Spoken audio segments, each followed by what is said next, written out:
8 से 8 बजा देंगे, आप मन बना लो। और चौधरी साहब को एक बात बता दो, सबसे पहले मैं उदय सिंह कुंडी कसम खा के कहता हूँ आपके मन से मैं सबसे पहले ताला लगाऊंगा। जाकर आप कहना चाहो वो आप कह देना।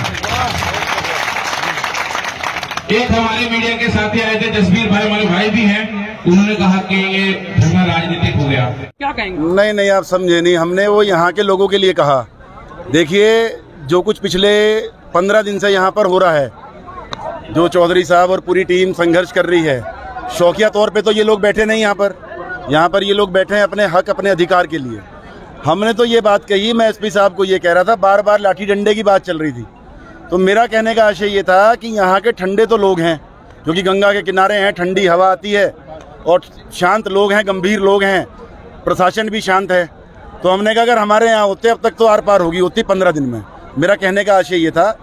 और रही बात गर्मा गर्माई की, देखिए, मुझे जब इस मुद्दे की जानकारी मिली, तमाम लोगों के, हमारे साथियों के, या चौधरी साहब का फ़ोन गया और इन्होंने कहा कि इस तरीके से एक लड़ाई चल रही है, एक आंदोलन चल रहा है यहाँ पर, तो हम लोगों की एक नैतिक जिम्मेवारी बनती थी कि हम अपने लोगों से आकर बात करें, अपने लोगों को आकर समर्थन दें, क्योंकि ये इसमें लगभग सभी कहीं ना कहीं डायरेक्ट और इनडायरेक्ट तरीके से हम लोगों से जुड़े हुए हैं, क्योंकि उत्तराखंड और उत्तरांचल या क्या नाम है उत्तर प्रदेश अलग अलग तो नहीं है, एक ही थे कभी पहले।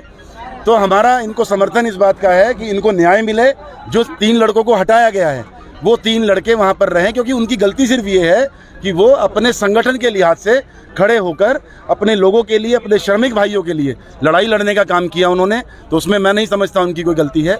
हमने तमाम लोगों से बात करने के बाद ही यहाँ आने का निर्णय लिया, जब हमें पता लगा कि इसमें मजदूर संगठन की कोई गलती नहीं है। मिल मालिक, अगर फैक्ट्री मालिक अगर एक तरफा अपनी मनमानी करेगा, तो ये बताइए महंगाई बढ़ रही है, महंगाई बढ़ रही है नहीं बढ़ रही है? उनको भत्ता बढ़ना चाहिए, उनकी तनख्वाह बढ़नी चाहिए, तो उसमें कोई गलत मांग नहीं है। तो इन तमाम चीज़ों के लिए जो मज़दूरों की मांगें हैं, उन मांगों को माना जाए, और जो ये फैक्ट्री मालिक तानाशाही कर रहा है, ये नहीं होनी चाहिए। हम आपके चैनल के माध्यम से मैं बहुत विनम्र निवेदन उनसे करता हूँ कि अगर वो ये बाइट देखें तो कृपया करके, क्योंकि ये परिवार है उनका, जो मज़दूर लोग रहते हैं, ये लोग यही तो उसके हाथ पैर हैं। क्या करेगा फैक्ट्री मालिक? लगा दे 10,000 करोड़ की फैक्ट्री, लगा दे 50,000 करोड़ की फैक्ट्री, लेकिन क्या ये संभव है 50 करोड़ की फैक्ट्री लगाने के बाद भी अगर उसमें मजदूर नहीं होंगे, अगर उसमें श्रमिक संगठन नहीं होगा, तो क्या वो कामयाब हो पाएगी फैक्ट्री? भाई, एक दिन का वार्तालाप का समय दिया गया है, अगला कदम क्या?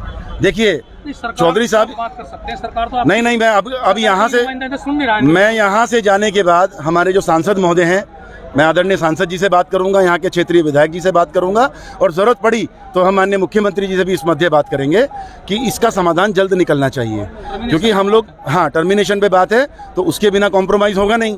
तो हम लोग हर तरीके से, क्योंकि देखिए, सरकार का हिस्सा होने के नाते हमारी एक जिम्मेवारी बनती है कि हम सरकार के लोगों से बात कर और इसका समाधान निकालने का कष्ट करें।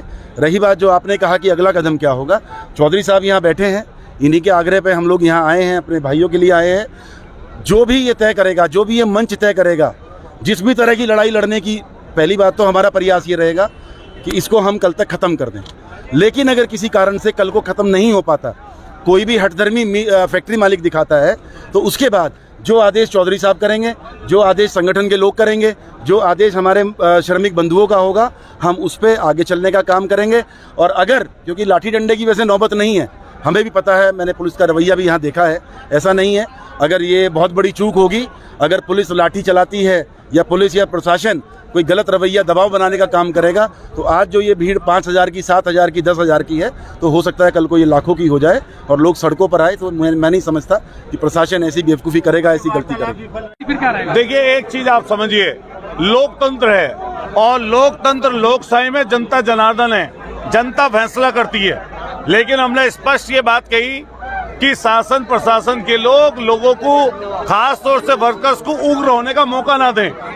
जनता जब लगातार लड़ती रहती है, तो शासन प्रशासन के लोग चाहते हैं कि आंदोलन उग्र हो जाए, लेकिन हमारी सबसे आपके माध्यम से ये कहना है कि आंदोलन को उग्र नहीं करना है। आंदोलन टेबल पे बैठ के बात होती है, 7 दिन से इनकी वार्ता हुई है। हम लोग पक्ष और विपक्ष की बात करने यहाँ पे नहीं आए, लेकिन हम लोग, क्योंकि जनता परेशान है, 2800 वर्कर परेशान है, सारे क्षेत्र के लोग परेशान हैं, हम इनकी सपोर्ट के लिए आए और स्पष्ट ये बात कर देना चाहते हैं कि पूरी सरकार को इस पर संज्ञान लेना चाहिए, न केवल उत्तराखंड बल्कि देश की सरकार को इस पर संज्ञान लेना चाहिए और संज्ञान लेकर तत्काल इसका निस्तारण करना चाहिए। और वो जो 3 नौजवान हैं जिनको फैक्ट्री से अलग किया गया, उनकी कोई गलती नहीं है। उन्होंने अपने वर्कर्स के लिए लड़ाई लड़ी है और उनकी लड़ाई ये जायज है और हम सब लोग इनका पूर्ण समर्थन करते हैं।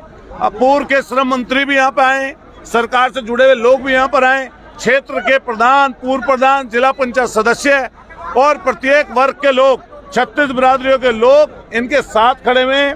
हम लोग भी इनके साथ हैं। कल 4 बजे